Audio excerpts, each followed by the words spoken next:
Hello and नमस्ते guys, welcome back to my YouTube channel. आज चाहिँ हामी स्याङ्जाको यो राम डाँडा भन्ने एकदम भाइरल ठाउँमा चाहिँ हामी अहिले यति बेर हामी घुम्न आएका छौँ। तपाईँहरू पनि यहाँ देख्न सक्नुहुन्छ राम डाँडा। यस्तो सिन चाहिँ एकदमै बबाल देखिएको छ है त।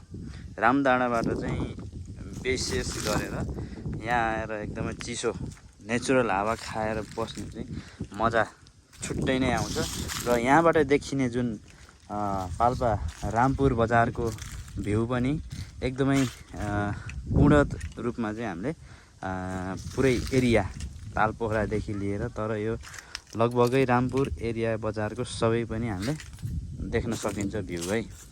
तपाईँहरूले पनि देख्न सक्नुहुन्छ यता।